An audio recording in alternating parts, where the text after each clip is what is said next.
Gummies! It's the Cool Nerd Read Show. That's Yes. And that's Sasha. And we're live on idobi Radio. Live here in the idobi Radio headquarters in North Hollywood.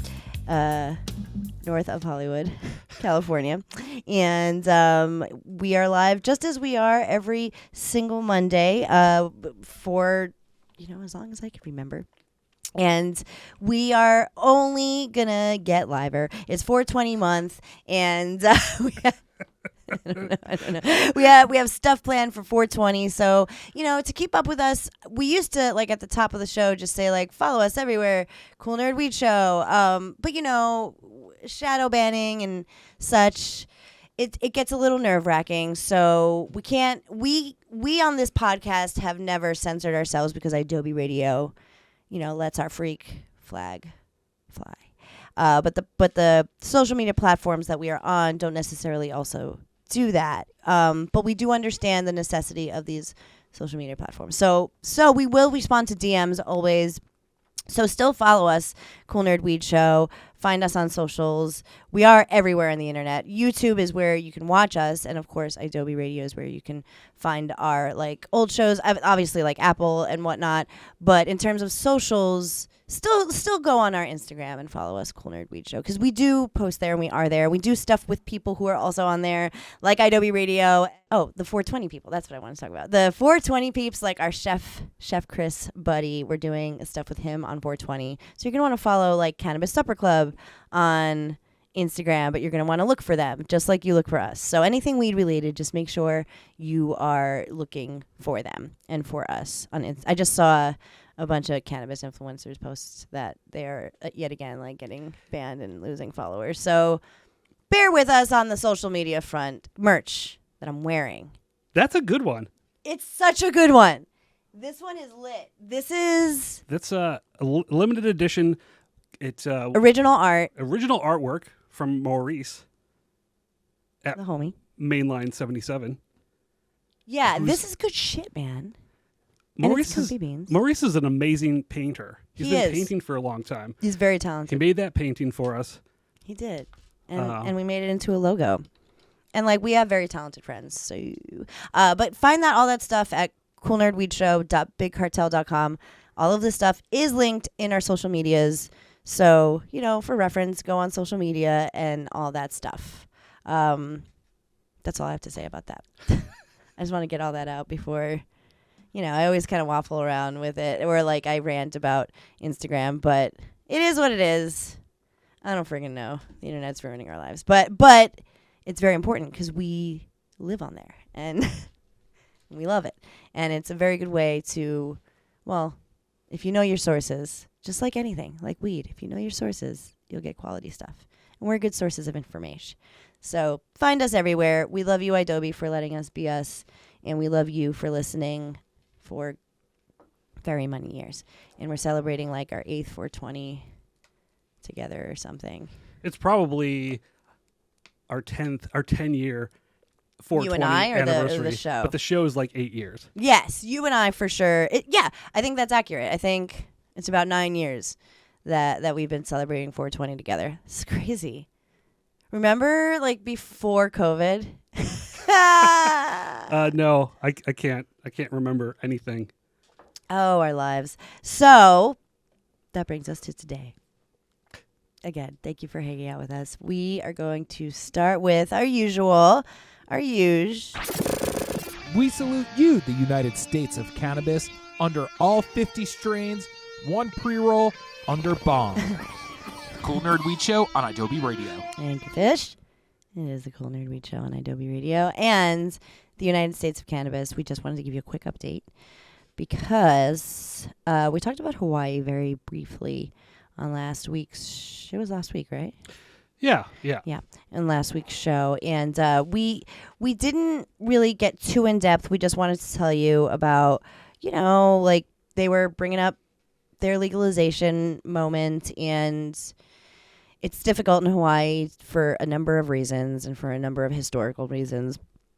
but we wanted to update you that the actual legalization bill is kind of tabled at the moment, but decriminalization has passed or approved. It's approved. Decriminalization was approved by the Hawaiian House of Representatives. That's a start. It's a good start. It was overwhelming.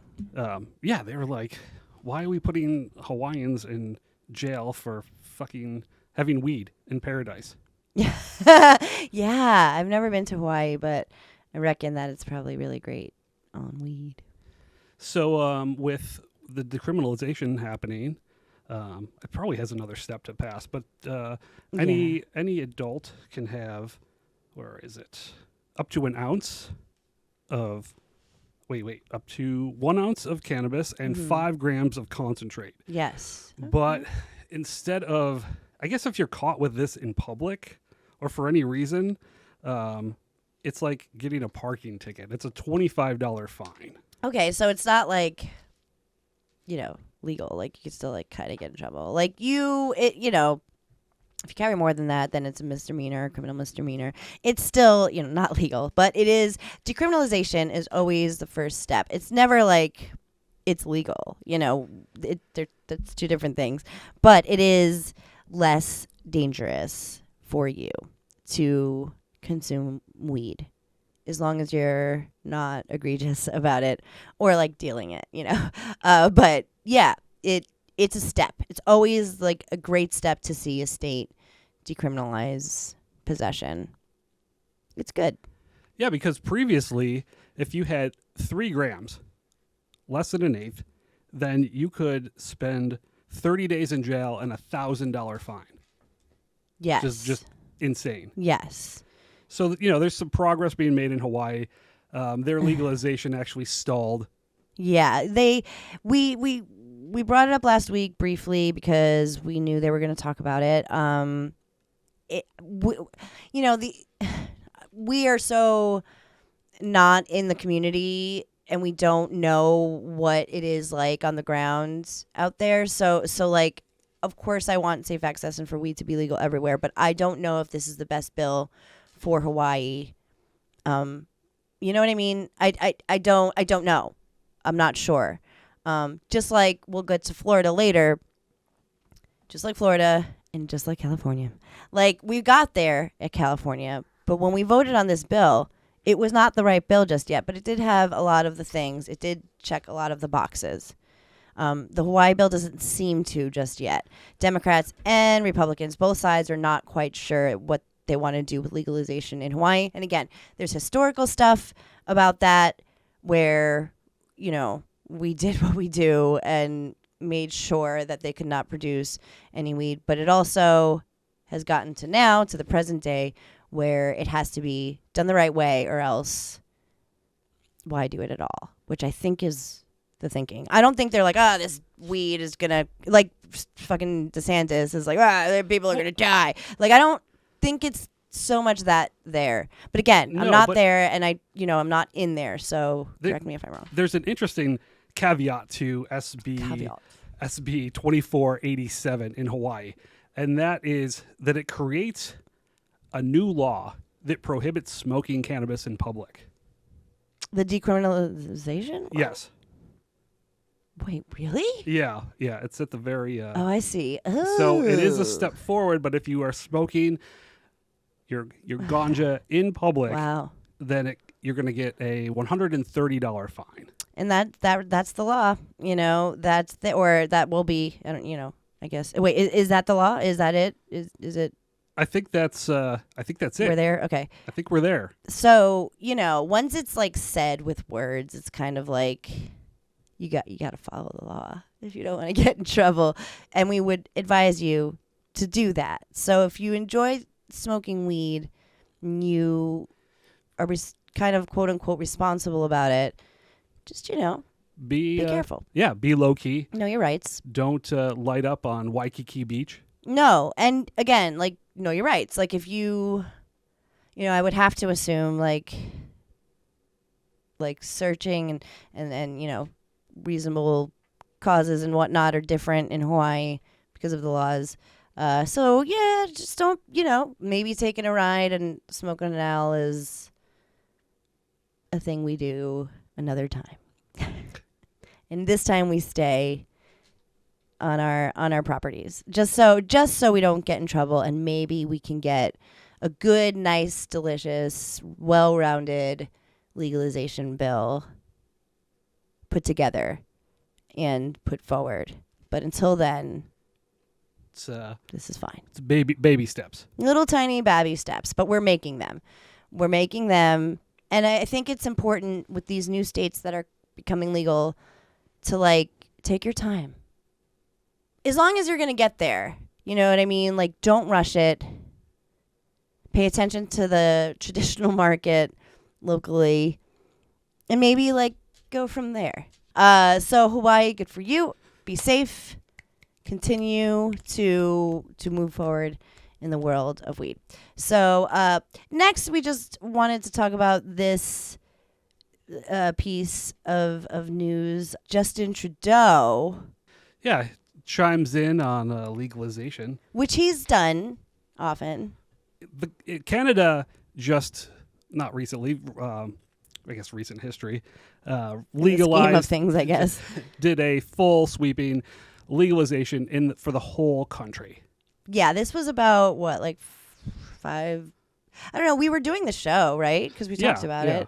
So it was 6 years ish, 5 or 6 years ago, where we were curious as to how it worked, because weed has been since 2018. Yeah, and weed has been very decriminalized in Canada. Yeah, the Canadians for a long time didn't care about, consuming cannabis on your own time as a freedom of personal choice. Right. So they said, you know what? They're doing it, so let's take control.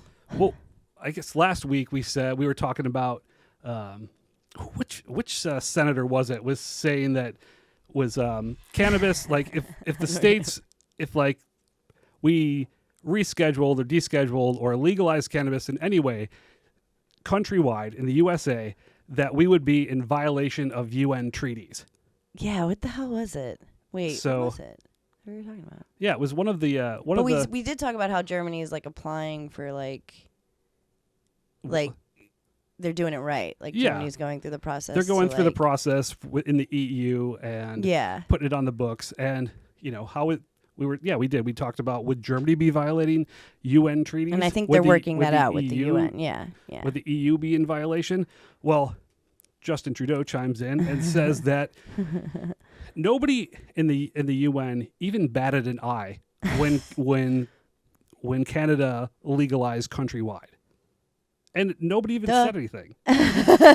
Nobody cares. Because nobody cares. There's so much more to worry about in this world. Do you think the UN, the United Nations, has any concern with what's going on in the world today, that a particular country legalizes cannabis, which is the least harmful of anything substance-wise? And that's the thing. I think there's so much of well, it's just another excuse, A, and it's also B, thinking that we as a country who consumes weed will have so much of an impact that it's basically legalizing, cartel drugs and whatnot, because I'm assuming that's why these laws or these UN treaties are in place. Thou shalt not do illicit drugs. Is that how they write the UN treaties? Like the Bible? I hope not. That's how I understood it to be. But you know what I mean, right? I thought it was, it's because of, crime. And, weed, unfortunately, has been at the wrong place at the wrong time for a really long time. And it's very easy to scapegoat weed for so many things. And it's whack as fuck. We're obviously making steps to change that. Little tiny baby ones. We've been doing the show for 7 years, and that's what the show's about. So we're getting there, but still to this very day, there's still anti-weed people saying it violates UN treaties. Oh, we can't do it. Or UN sanctions or whatever. We won't be protected. in the Yeah. UN if we start to deal illicit weeds. And then Justin Trudeau was like, I mean, they didn't care when we did it. So, yeah, nobody, like they knew that it was happening. You know, it's not like they were like, oh, we didn't notice. Like, it's a pretty big deal. And Canada's a pretty big country that does a lot of things. An okay amount of things. And they, like, it made a splash, right? Like when Canada, Yes, it yeah. wasn't like the UN was like, oh, we'll get to that later. It was a big deal when it happened, and the UN was like, fine, you know, they were like, we'll see how this goes. Yeah, they were. Like, And it's been, you know, like we always had questions about like, oh, how is the weed if it's government, you know, run and sent out, and like, you know, we were just like questioning it as Americans, but we were always like, no, Canada like has a really good grasp. the culture's there. In Yeah, Canada, and for they sure. always have been. And I remember when we talked about this, like I was kind of like gushing over Justin Trudeau because he is a dreamy young lad, and he was always. Now about his other politics, again, this is a place that I do not know. I'm not there. I don't know what is working for the community and what isn't, but I do know weed, and I do feel strongly about it, and I feel like I'm glad to hear that Canada got out scot-free with the UN, and they continue to flourish, right, in the weed market. Yeah, Canada's thriving. Their cannabis industry, I'm sure, is thriving. Remember when that snowboarder got tested at the Olympics he tested dirty for cannabis, and they wanted to Recently? no Or back in the day? back in the day, and before Canada legalized, Yeah. and then Canada was like. Everybody thought they were going to strip the gold medal. And Yeah, Canada they was were like, we "No, don't care. Yeah. Yeah, I do remember that. Yeah. They were like, yeah, go ahead.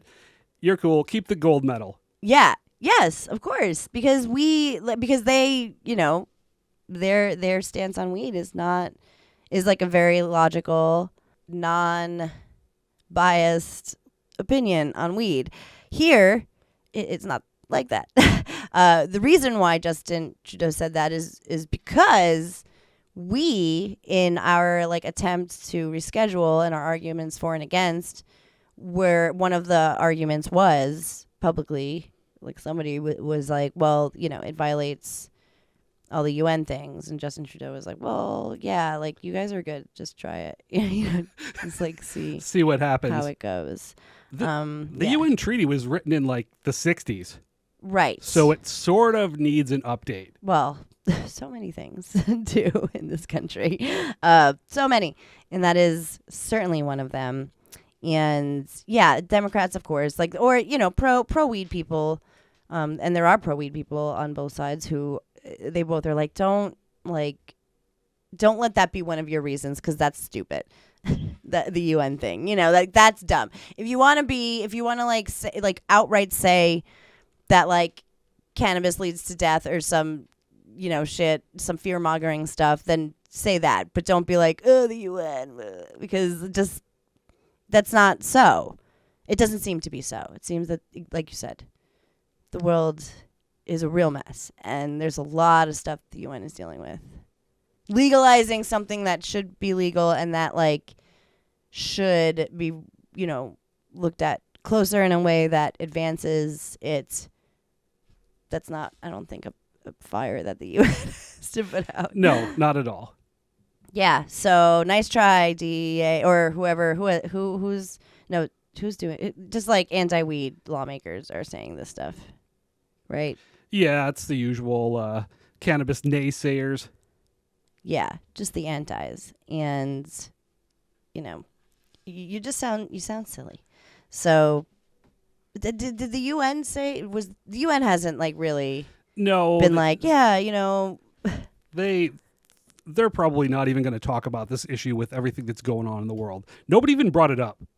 Like none of the other countries were like, wait a minute, Canada, hold on, Canada. No, nobody was like trying to. Nobody's trying to stop Canada or the U.S. from legalizing cannabis. No. Nobody in the world. No, nobody wants. Exactly. Nobody except for the people here for made up reasons, and they're like still holding on to it. Just why? To have some sort of control over something or everything. It's even though they can benefit from it, these stupid anti-weed people don't even understand. I mean, even if you're just like a stupid Chad, like if you do weed right, you make a lot of monies. And it's good for the community. I don't know why that doesn't make sense to anybody. So, okay, yeah, UN's, they will go about their biz. And Canada, thank you for always being down and with the culture. We do appreciate you. And, you know, we're Canadian fans here on the Cool Nerd Weed Show. We've never said a disparaging word. How could you? They're like the nicest people. They really are. And, like, apparently smoking weed for just as long as we have. And the whole rest of the world. Only they were brave enough to say, let's do this countrywide. And we thank you, Canada. It sounded like I was going to play O Canada, right? I'm not playing No Canada. Okay, we'll be right back. It's the Cool Nerd Weed Show. We're back. And we're back. It's the Cool Nerd Weed Show. That's TS. And that's Sasha. Did you not see me? I was engrossed in my ganja your reading. research. That's fair. That's fair.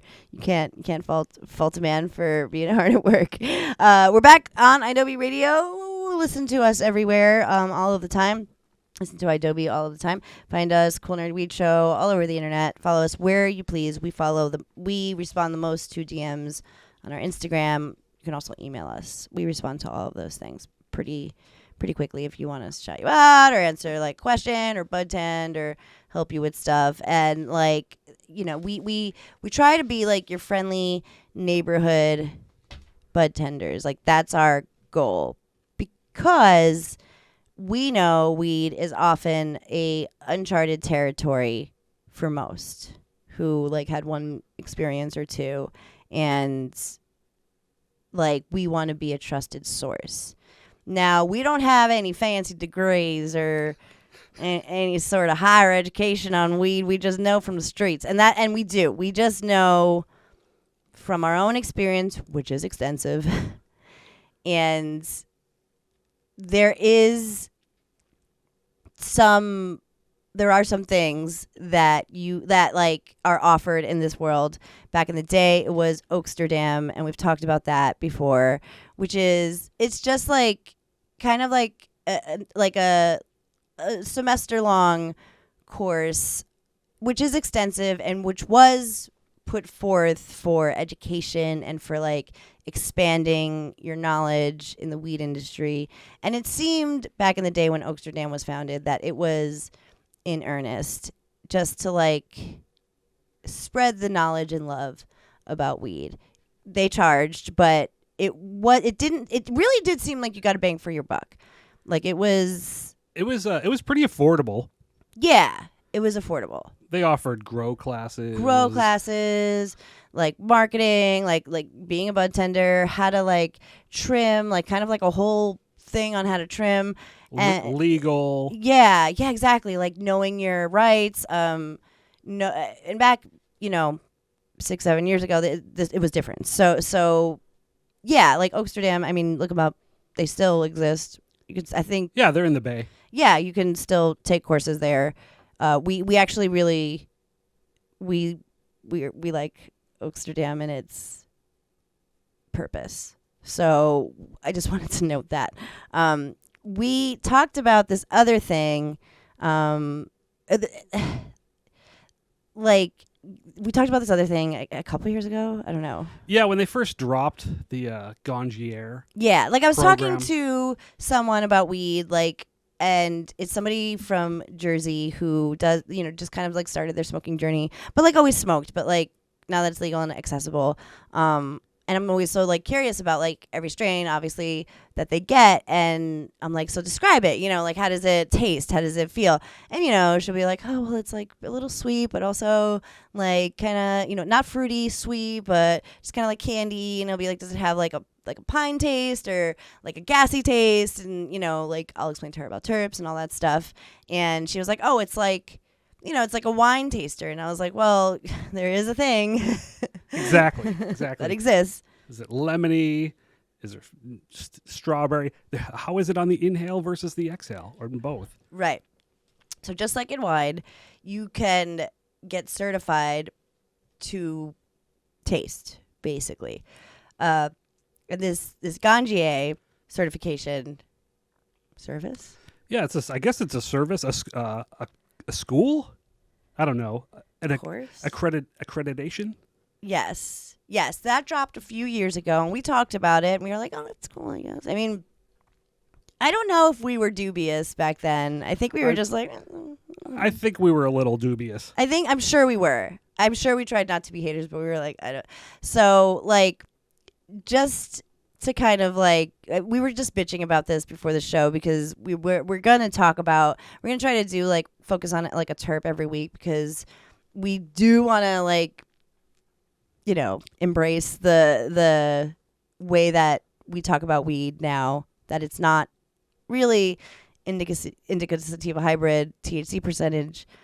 It's also all about the terps as well, and I think we've been pushing that for many years, but it's just sticking now that it's finally got traction. Yeah. And legs. The whole terpene profile dictates more of the effects. Yeah, so we will be trying to like talk about a terp a week, so we'll get to that.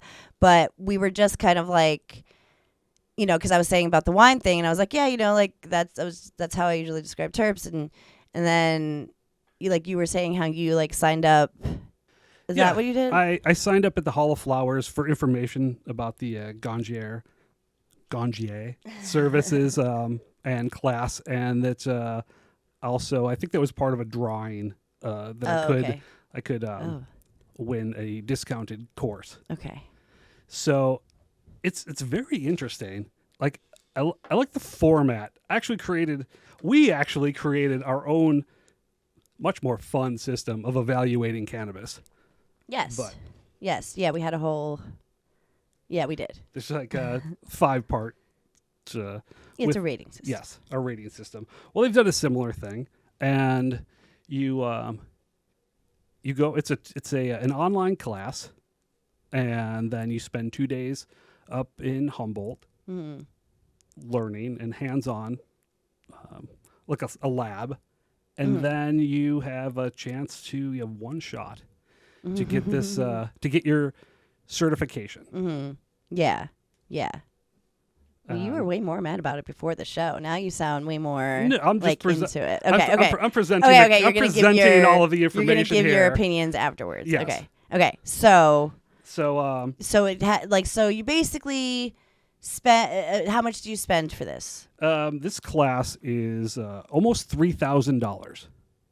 Okay. It's an online class, and then you spend 2 days up north. Not included as you're in travel or stay, but you go up there. And then you take your tests. So it's $3,000, which is kind of, for your average bud tender, is kind of hefty. A hefty fee. The thing that got to me was, yes, the hefty fee. And also, what is the incentive of me to do this? Why am I doing this? Well, why are they telling me to do this? Well, according to Ganjier, you are making yourself more valuable in the industry. You're increasing your vocabulary to make yourself more valuable. That only these Ganjier professors can tell me. Can tell you various lingo. They'll teach you the lingo. So like a sommelier, right? Like yes, a wine expert. It's an art form, I suppose, that isn't used everywhere, but they do and can get hired with like preferable treatment because they have a certification, because they're well respected and known in the wine community for having a advanced palate and knowing their shit.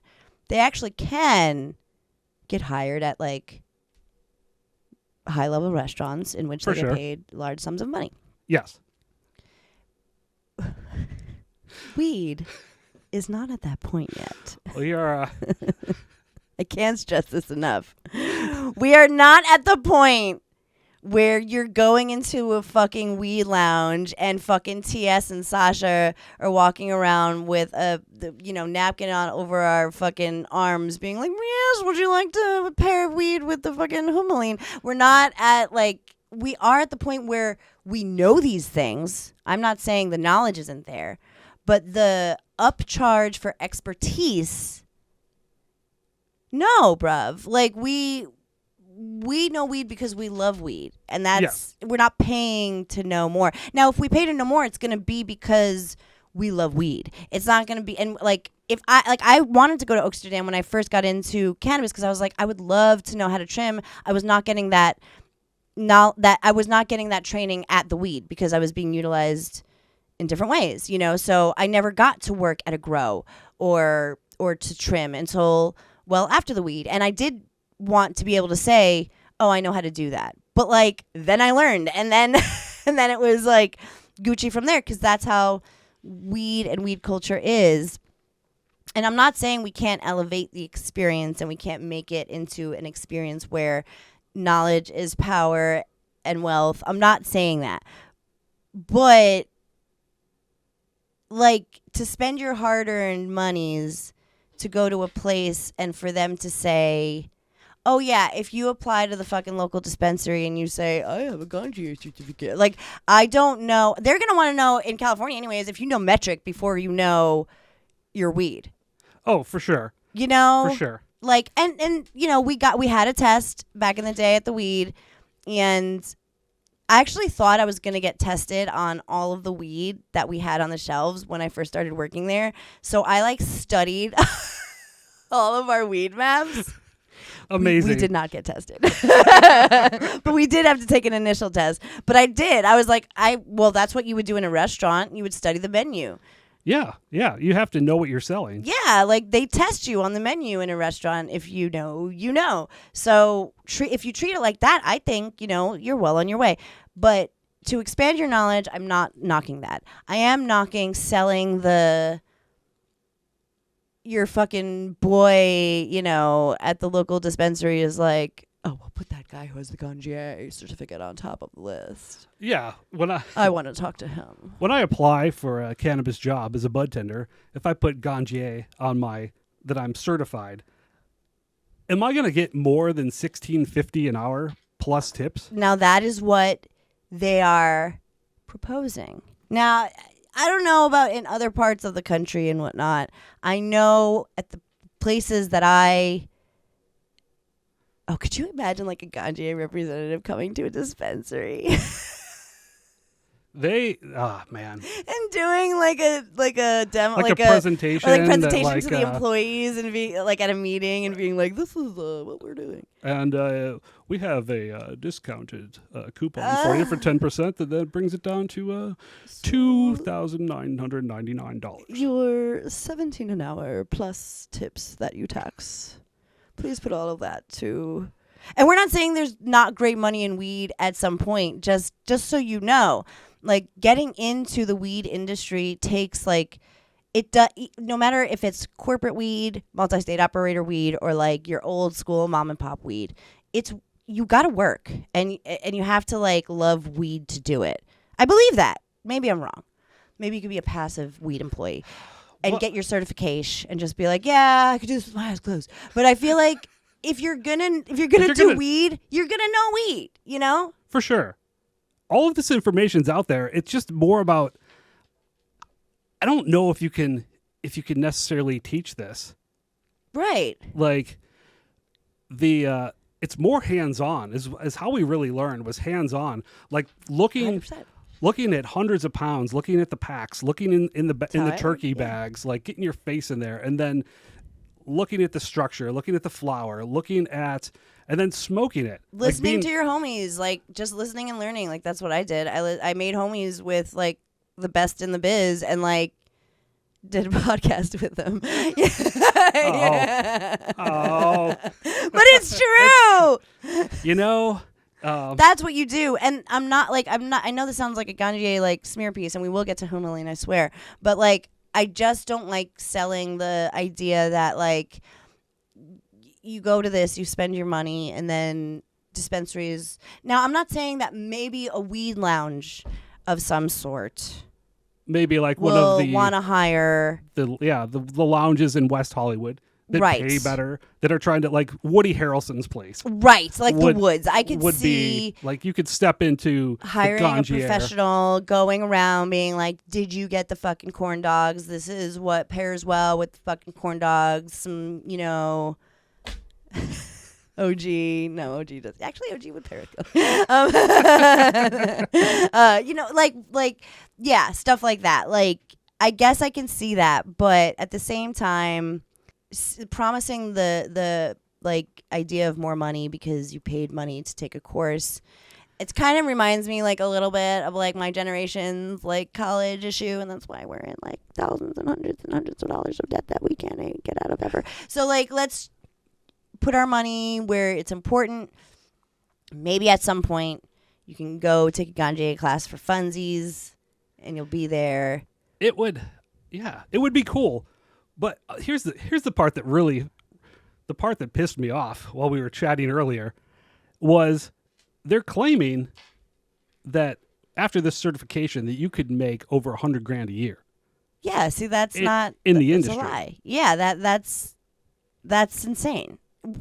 That's insane. I don't like what they're saying is if you take this course, you can become the owner of a multi-state operating weed company. That's what they're like, because that's the only way. I mean, listen, you can make money in weed, but like $100,000, like, yeah, like if you work, but again, like you need to do the work. You need to show up. You need to, yes, maybe this helps you know your shit, but like this doesn't teach you like how to fucking, like deal with a vendor, make sure a demo is okay, go fucking sell your brand of weed. I guess we could watch this on that reality show because that's what they're doing on the 420 reality show. Like, there's so many facets to being in the weed industry that courses just don't teach you. But again, that's what they did with college, man. They told us to go to school because they said you'll make more money when you get out of school. You'll be able to pay off the debts, and this will be all worth it. And like for sure that didn't happen for most of us. It didn't. So it's kind of the same, and I don't like it for weed. The only people that they're actually saying that took this course are like already multimillionaires. Yeah, these are the endorsements that they're like posting on their website are from like CEOs of like major cannabis companies, like retired NFL players. Yeah. So like, yeah, it's like Mark Zuckerberg being like, Facebook is like great. Like, he has nothing to lose or gain by saying these things because he's already made all of the money off of the thing that he's endorsing anyway. These are CEOs of weed companies. They've made their money. And maybe you can be a CEO company of a weed company too. But I would explore other options before you put all your eggs in the ganja basket if you're saving up your pennies. Just be wary. If you want to get into the weed industry and make a lot of monies and work your way up, just start local. If you live in a legal state, apply. A lot of weed jobs like actually have remote jobs now. Just you can work in their fucking. You could be an admin in a weed place, and you will still learn more about weed than you would if you were paying $3,000 to watch some videos. I don't know if I'm saying like anything like crazy here. Just get out there, stick your nose in some jars, smoke as much as you can, learn as much as you can about the plant, and once again, stick your nose into as many jars as you can. Look and examine as many flowers as you possibly can. Yeah, just like no. So we don't have much time because we just spent a lot of time bitching. But I wanted to just like do a quick little overview of like I want to pick a terp. There's so many of them a week. I sound like despondent about it because I'm like, I don't know, it seems kind of whack, but it doesn't because it is really important. And you know why it's whack to me? Because like we have been talking about the same stuff, and like obviously if you want to listen to our earlier shows, be our guest. But because we did it before, I feel like we're being lazy by talking about humulene. But I'm like, no, there's so many folks who are just really stepping into the world of weed, and it's so important for you to know what's in weed. You know, if you're getting your weed legally, you can find that out. Like, more than likely, the state you're in is required to put some of the top terps on your containers. If they don't, because I think it was like in like Colorado or something. I don't remember where I was, but I was like, oh, there's no terps on here. Maybe it was like one of the shops, and I can't remember. It was somewhere else, and I didn't see terps, and I was like, oh man. But like, obviously, you could look it up online, and also your bud tender should know. And if they don't like yell at them. But like, go in there knowing that who you're talking to can tell you, oh, you like that weed. Well, that has humulene in it, so you'll probably like this weed. That also has humulene in it. Am I saying that right? Yeah. Okay. Humulene. So the terpene we're going to discuss today in weed, just for like a few minutes, because then we want to bitch again. We want to be more fun today, and we want to be more bitchy. Son of a bitch. We'll be fun. Humulene. Humulene is like a woody, sort of earthy terp. Well, sort of peppery. It's found in, I don't know if you've heard of it, Girl Scout cookies. What? Yeah, it's like a new strain that's out. Everybody loves it. So it is one of the top terps in Girl Scout cookie. But that's not the one that I always like, right? Is that the one that I'm like, oh, I love this? What? It's something about like a Girl Scout cookie or a cookie cross or. I always I think it tastes like, well, in the cookies specifically that we like, it's like that sort of licoricey sort of terp. Okay. So okay. I don't know if that's specifically the humulene, but that's the one that I like. That's the one that like tickles us. Okay, so it also appears in Death Star and Headband, which is interesting because Headband is very distinct to me than all these other strains. Headband, I can definitely taste like. That's interesting because I can taste something that I wouldn't have been able to identify before, but it is like a beer taste almost, you know, yeah, like a hops. Hoppy. Yeah, and I guess and I do like that. So like if Headband is available, I usually get it, and that's kind of why is because it has that like a mahogany, rich mahogany taste. Right? Yes, absolutely. I'm not a ganjier, okay? You do have a very rich lexicon when it comes to cannabis. Yeah, I didn't have to pay for my lexicon. But if you do, that's okay, truly. Now, it's anti-inflammatory in terms of medicinal benefits. Like, it's got that oregano type thing. Like, it's like that herbaceous shiz. It's one of the ingredients in our it's one of the active ingredients that may anti-inflame tumors or maybe a muscle knot. Whatever you need to be anti-inflamed, this is something that has been shown here and there to do things. So if and when weed is being more studied, humulene will hopefully be isolated and really looked at because you can do that. We do that now. We isolate cannabinoids, terpenes, mix them up in various combinations, and they do wonders. Yeah, it's expensive and really crazy, but it's doable and exciting. So humulene is like kind of a big deal in the like antibacterial world and the medicinal world. So if you see humulene in your top terpene profile list when you get your weed and you find that you like it, ask your bud tender for a weed that has some humulene in it. And you'll definitely find some, right? Like there's it's like, I mean, what is it up? What else? Sherbet? It is one of the most Candyland? common terps. Candyland, yeah. Thin Mints Girl Scout cookies. Yeah. Glue. Cookies alone, I mean. Yeah, probably any dessert strain is going to have humulene in it. Yeah. So that was your terp of the week.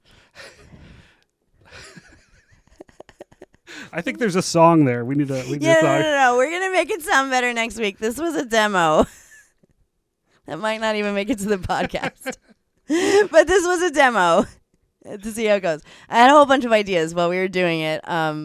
Thank you for coming to our TED Talk, Emmeline. We're gonna take a break and then we'll be back in our true form. It is the final Huff and Puff with TS and Sasha. We are inside the idobi Radio studios, and we respect the wood. We don't smoke inside radio studios. Truly, we're on camera. We are. I've always been very respectful. I mean, like, because I have to be. Oh my god, I would get in so much trouble. But we do not smoke inside the radio studios. But usually, or typically, when we do the final Huff and Puff, we're huffing and puffing on something, and we will be again, obviously, in like 6 minutes. But it is the final Huff and Puff, and we've been talking about Florida and their saga for many, many weeks. Last week, we told you that weed was on the ballot along with abortion, and an abortion is on the ballot in the most depressing yet hopeful way that you can ever imagine. So read up on that and vote accordingly. Let's please God take women's rights back. That's all I'm asking you. I'm begging you.